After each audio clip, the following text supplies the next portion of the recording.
folks. Mickey Mouse here. You may know me and my pals from some of the films we've been in. Yep, we've sure spent a lot of time in cartoon studios like this one. But good old Walt, he was the best friend a mouse could have. He gave me my start, you know. Why, if it weren't for him, there'd be no Disney movies to grow up with and no happiest place on earth. And gosh, I guess I'd be out of a job. Well, as Walt used to tell the story, it all started in the year 1901 in Chicago when a baby named Walt Disney was born. Pretty soon, Walt's family moved to a farm in Missouri where he spent the happiest years of his life and had his first experience as an artist. It seems Doc Sherwood, this pal of his, had a horse he wanted drawn, and Walt, well, why don't I let Walt tell the story in his own words? I had two pals. One of them was Grandpa Taylor, who was a Civil War veteran. And another one was a retired doctor by the name of Doc Sherwood. And Doc had this beautiful stallion, Rupert. Doc had me come over one time and brought my crayons and my big cheap tablet, and I was going to draw a picture of Rupert for him. He was going to give me a nickel or something. But this day, I've never seen Rupert so restless. And I was trying to draw him, and I'd get one stick down for a leg, and then Rupert would turn around. Then I'd have, from a profile, I'd move around the front view, and Doc couldn't hold Rupert still. So it turned out to be quite a mess, but he liked it. Things got pretty tough on the farm. My dad had a sickness, and they decided to sell the farm. But then he had to auction all the stock and things. And it was in the cold of the winter, and I remember Roy and myself going out and going all around to the different little towns and places, tacking up these posters of the auction. So they sold out, took the money, and they went to Kansas City. My dad bought this Kansas City Star route. The old Star route was quite a thing. They gave me a small route. Oh, I must have had 50 customers. I was about 9 or 10 when I started that. In winter, we'd go out at 3:30 in the morning right after a blizzard, or in a blizzard, or in pouring rain. It didn't matter. I did that for 6 years. It was tough. In 1917, I moved to Chicago, and I didn't move.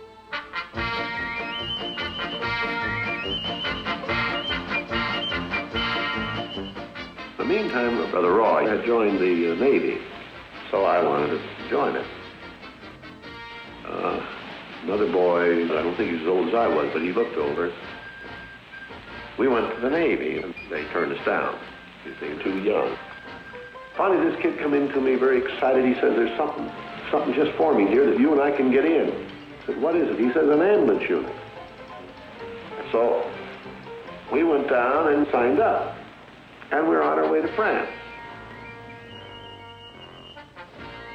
And we became replacements. I was assigned to evacuation hospital number 5 in Paris. I had my drawing board right by my bunk. So I started painting pictures all over my truck. That doughboy I used in a lot of these cartoons, this doughboy with this beaming face. I was in Paris, 3rd of September, when Pershing pulled out. The whole headquarters company left. All the guys I knew had gone. Paris, which had been this exciting thing with all these soldiers and things, suddenly there wasn't a soldier to be seen. And I suddenly became very lonesome. So then I went in and put a request in to be discharged. Then I left shortly after that to come home. So I hit Chicago. That's where my parents were living. And my father said, Walter, Mr. Scrogan, he's got a job for you, $25 a week and all of that. And I said, Dad, I want to be an artist. And my dad, he just couldn't buy that. So I went to Kansas City, and Roy was in Kansas City working at a bank. So I went into this Kansas City Film Ad Company. So that was where I got started in the animation business. The first money that I made I bought myself a motion picture camera called the Universal. But I wanted to experiment making the theatrical cartoons. So I started experimenting at night, and I worked on a little idea that I had that I wanted to sell to the Newman Theater, a chain of about 3 theaters. I called the things Newman Laughograms. Well, I was desperately trying to get something that would get a hold, could catch on. So I was thinking if I had something with a novel twist, I might crack the market. They had the cartoons working with the humans. The cartoon would always come off the drawing board and run around in a real room and work with a real person. I said, well, maybe I'll pull a reversal on that. I'll put the humans in with the cartoon. I found a little girl that had been posing for some of the commercial things.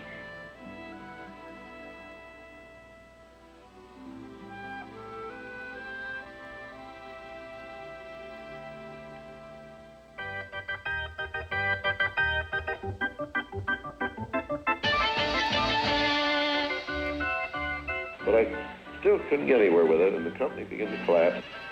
There was no money coming in, so there's nothing left but to go into bankruptcy. I'd failed. But I learned a lot out of that, and I think it's important to have a good, hard failure when you're young, you know?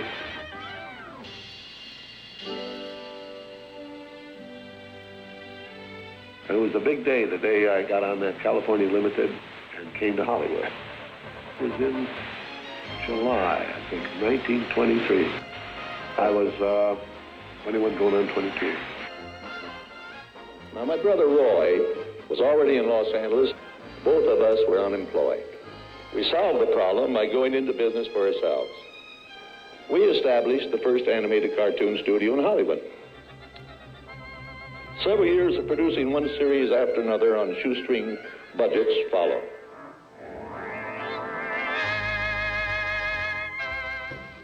Mickey Mouse came into our life. He popped out of my mind onto a drawing pad on a train ride from Manhattan to Hollywood at a time when the business fortunes of my brother Roy and myself were at lowest ebb and disaster seemed right around the corner. Mickey's first actual screen appearance was at the Old Colony Theater in New York in Steamboat Willie. I did the voice.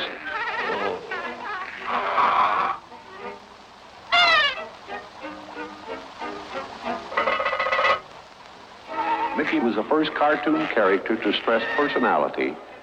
I thought of him from the first as a distinct individual, not just a cartoon type or symbol going through comedy routine.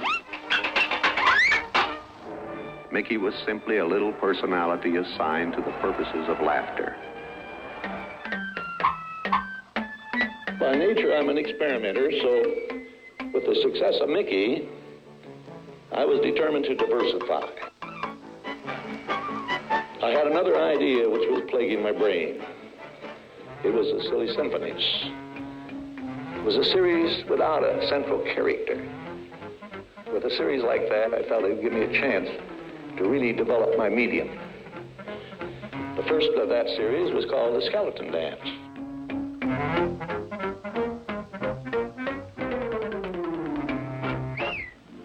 Technicolor about that time came out with their 3-color process. I was very excited about it. I had a picture in work called Flowers and Trees.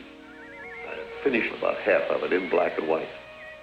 But I just felt that this color would do so much for the cartoon medium that it was worth doing the picture over.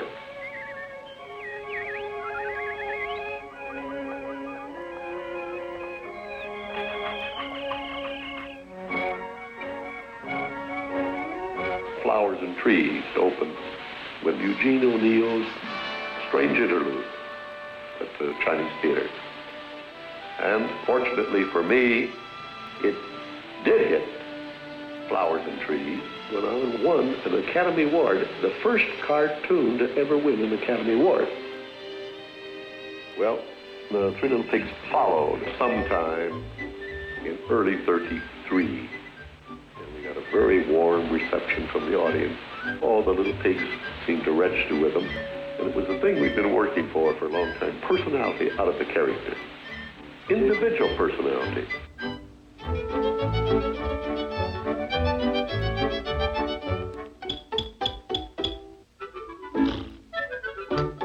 saw the handwriting on the wall early. Because the short subject is just a filler on any program. I just felt I just had to diversify my business. Now, if I could crack the feature field, I could do things. I had done a little story research on different fairy tales I might do, and Snow White was one of them. It's a thing I remembered as a kid. I saw it in Kansas City one time when I was a newsboy. They had a big showing for all the newsboys, and I went and saw Snow White. It's probably one of my first big feature pictures I'd ever seen.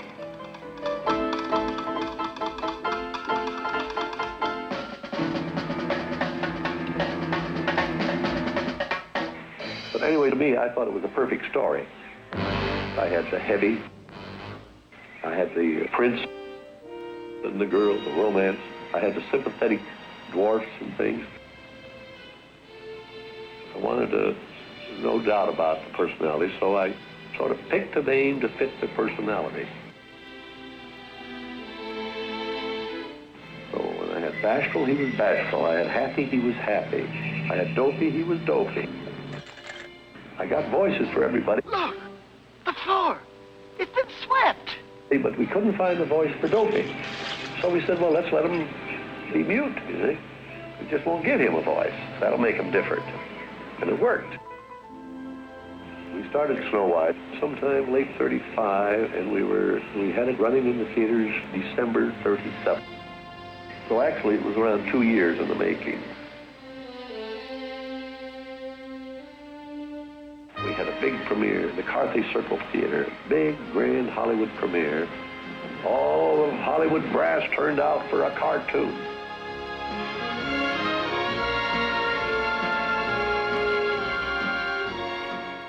With the profits of Snow White, I built a studio. The studio ended up costing us around $3 million. By 1940-something, we owed the bank $4.5 million. But I had all these pictures in work. During the war, we did briefing films for the Marine Corps on the landings on the island, and they were all very top secret. We did a heck of a lot of islands I've never heard of. I think we did over 4,000 insignias. And after the war, there was quite a problem picking up the pieces. I want to go beyond the cartoon. I thought if I could get into the live end, that there's things I could do.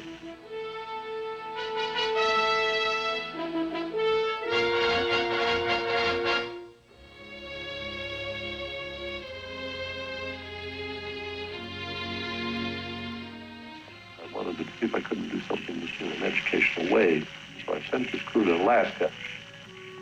And I got a group of educators together who discussed what we might do. And out of it, I came up with this. It can be educational, but don't label it as such. So I took the film that I'd shot about the seals on this island and made it into an entertainment package. I coined this title, True to Life Adventure. And I wanted enough different types of things that I could do with my organization that I could fall on my nose with one of these pictures, but I had another one right behind it that would hit. So then I started out, and the first one I think I did there was Cinderella. Then the next one on the schedule was Alice. But I had another one coming right behind it. I had Peter Pan. Cinderella hit, made a lot of money. Alice, one of them came out and just made a nosedive, you see.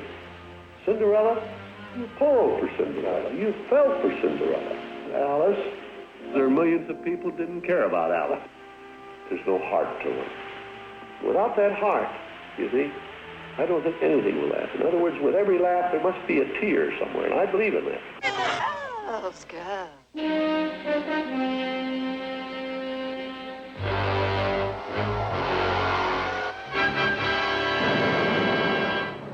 A After a long concentration on live action and cartoon films, we decided to try something that would employ about every trick we had learned in the making of films. We would combine cartoon, live action, in an enormous fantasy, Mary Poppins. And what a far cry that was from Snow White. As the original Mary Poppins budget of $5 million continued to grow, I never saw a sad face around the studio. This made me nervous. I knew the picture would have to gross $10 million for us to break even. But still, there was no negative head shaking, no profits of doom. Even my brother Roy was happy. He didn't even ask me to show the thing to a banker before it was finished. Then the horrible thought struck me. Suppose the staff had finally conceded that I knew what I was doing. When Mary owns your hand, you feel so grand. Your heart starts beating like a big brass band. Television was the start of Disneyland. The idea for a Disneyland lay dormant all those years. It came along when I was taking my kids around to these kiddie parks, and I'd take them around. We used to go out on every Saturday and Sunday. We went everywhere, zoos and parks, little parks for them and things. And while they were on the merry-go-round riding 40 times or something, you know, I'd be sitting there trying to figure what she could do. And when I built the studio, I thought, well, gee, we ought to have really a three-dimensional thing that people could actually come and visit. So every time I get thinking of television, I would think of this park. And I knew that if I did anything like the park, I had to have some kind of a medium like television to let the people know about it. So I said, well, here's the way I'll get my park going. So I sort of insisted that my Disneyland park be a part of my television. Well, so I had Adventureland, Tomorrowland, Frontierland. It brings in the things that I want to do, that I'm interested in. I'm interested in fantasy. I'm interested in the world tomorrow, which is vital to us. In the park, I want to get exhibits and things that do the same thing, but they're three-dimensional things. Frontierland, I've always been interested in the past and history, and I think it's vital. I think that in this world we're living in today, in this new era that we're going in, we can't forget the things that happened, such as, the Founding Fathers and that Constitution, which is such a vital thing to what we're doing today. And that's what I believe in there, you see. Art means a lot to me in that something will never be finished, something that I can keep developing and adding to. Not only can I add things, but even the trees will keep growing. The thing will get more beautiful every year. Now, I want to share with you some of our ideas, some of the philosophy for Disney World. I've always said there will never be another Disneyland, and I think it's going to work out that way, so that there is a distinction between Disneyland in California and whatever Disney does in Florida. Here in Florida, we have something special we never enjoyed at Disneyland, the blessing of size. There's enough land to hold all the ideas and plans we can possibly imagine. It will be a community of tomorrow that will never be completed. But the most exciting, and by far the most important part of our Florida project, in fact, the heart of everything we'll be doing in Disney World, will be our experimental prototype city of tomorrow. It will never cease to be a living blueprint of the future, where people actually live a life they can't find anywhere else in the world. You know, I was stumped one day when a little boy asked, "Do you draw Mickey Mouse?" And I had to admit I do not draw anymore. Well, then you think of all the jokes and ideas. No, I said, I don't do that. Finally, he looked at me and said, "Mr. Disney, just what do you do?" Well, I said, sometimes I think of myself as a little bee. I go from one area of the studio to another and gather pollen and sort of stimulate everybody. I guess that's the job I do. Well, after 40 some odd years in the business, My greatest reward, I think, is that I've been able to build this wonderful organization. Also to have the public appreciate and accept what I've done all these years. That is a great reward. But all individuals are different. Some of us just wouldn't be satisfied with just carrying out a routine job and being happy. Yet I envy those people. I had a brother who I really envied because he was a mailman. But he was the one that had all the fun. He had himself a trailer, and he used to go off and go fishing, and he didn't worry about payrolls and stories and picture grosses or anything. And he was the happy one. I always said he's the smart Disney.